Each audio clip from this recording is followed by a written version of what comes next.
স্বাগতম জনাইছো কম্পিউটাৰ এডুকেশ্যনৰ এইটো আজি আমাৰ দ্বিতীয় ভিডিও আৰু আজি আমি আলোচনা কৰিম পেইণ্টৰ বিষয়ে পেইণ্ট মাইক্ৰসফট অফিচৰ এটা এপ্লিকেশন হয় হে ইয়াক এমএছ পেইণ্ট বুলিও কোৱা হয় পেইণ্ট ডিজাইন কৰিবৰ বাবে সিম্পল এডুকেটৰ হয় আৰু ইয়াত আমি কাৰ্টুন বনাব পাৰো পেইন্টিং কৰিব পাৰো আৰু লগত ডিজাইন কৰিব পাৰো কম্পিউটাৰ এডুকেশ্যনত পেইণ্টটো এই কাৰণে এড কৰা হয় যাতে আপোনালোকৰ মাউস ইউজ কৰাটো ভালদৰে প্ৰেক্টিস হয় কিয়নো পেইণ্টত ম্যাক্সিমাম কাম মাউসেৰে কৰে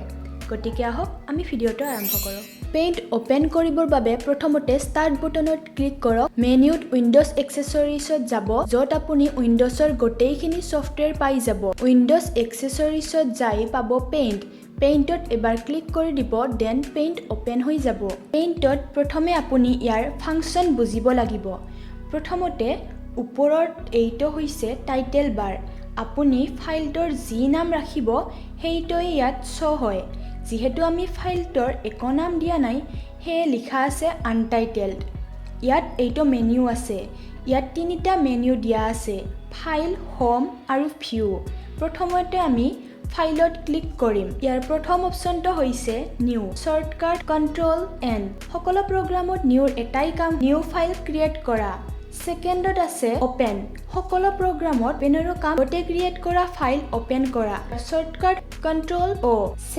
সেভত ক্লিক কৰি কাৰেন্ট ফাইলটো সেভ কৰিব পাৰে সেভত ক্লিক কৰি ফাইল একটা বেলেগ ফৰমেটলৈ কনভাৰ্ট কৰি সেভ কৰিব পাৰে দ্বিতীয়তে ইয়াত হোম মেনু আছে হোমত কিছুমান শৰ্টকাট দিয়া আছে আৰু লগতে কিছুমান টুলস দিয়া আছে শৰ্টকাটত প্ৰথমে ইয়াত আছে পেস্ট যিকোনো ফাইলত আপুনি কাট বা কপি কৰাৰ পিছত পেস্ট কৰিব পাৰে ইয়াতে এইটো আছে কাট আৰু কপি আপুনি যিকোনো ফাইলত এই দুটা অপচনৰ দ্বাৰা কাট বা কপি কৰিব পাৰে ইয়াতে এইটো সিলেক্ট বটন ইয়াতে ক্লিক কৰি সিলেক্ট অল কৰিব পাৰে নহলে বা ফ্ৰী ফ্ৰম সিলেক্ট বা ৰেক্টেংগল সিলেক্ট কৰিব পাৰে ইয়াতে এইটো ক্ৰপৰ অপচনেৰে ক্ৰপ কৰিব পাৰে ৰিসাইজৰ অপচনেৰে ৰিসাইজ কৰিব পাৰে আৰু ৰোটেটৰ অপচন এইটোৰে ৰোটেট কৰিব পাৰে ইয়াতে আৰু কিছুমান টুলস দিয়া আছে পোনপ্ৰথমে ইয়াত আছে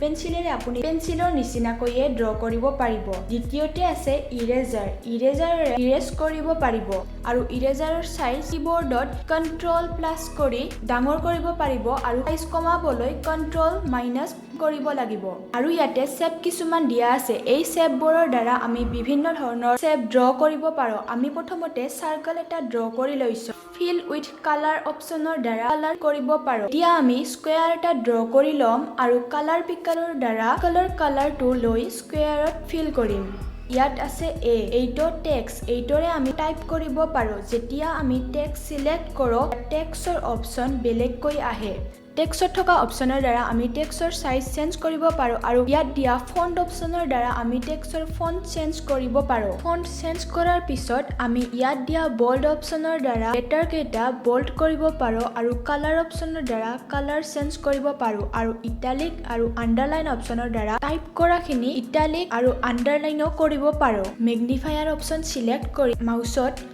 লেফট ক্লিক কৰি জুম ইন আৰু ৰাইট ক্লিক কৰি জুম আউট কৰিব পাৰো ইয়াত কিছুমান ব্ৰাছৰ অপচন দিয়া আছে প্ৰতিটো ব্ৰাছৰে কাম বেলেগ ধৰণৰ হয় শেপত থকা লাইনৰ দ্বাৰা আমি আউটলাইন এটা ড্ৰ কৰিব পাৰো আৰু আউটলাইন ড্ৰ কৰাৰ পিছত ইয়াৰ সাইজ আমি সাইজ অপচনৰ দ্বাৰা চেঞ্জ কৰিব পাৰো আজিৰ ভিডিওত ইমানেই ভিডিওটো একদম ঠিকে আছে নে নাই আমাক লাইক কৰি জনালে হ'ল আৰু লগতে কিবা প্ৰশ্ন থাকিলে কমেন্ট বক্সত সুধিব পাৰে প্ৰশ্নবোৰৰ উত্তৰ দিবলৈ আমি নিশ্চয় চেষ্টা কৰিম আৰু আমাৰ পৰৱৰ্তী ভিডিওবোৰৰ নটিফিকেশন প্ৰথমে পাবলৈ চেনেলটোৰ নটিফিকেশন বেল অন কৰি ল'ব ধন্যবাদ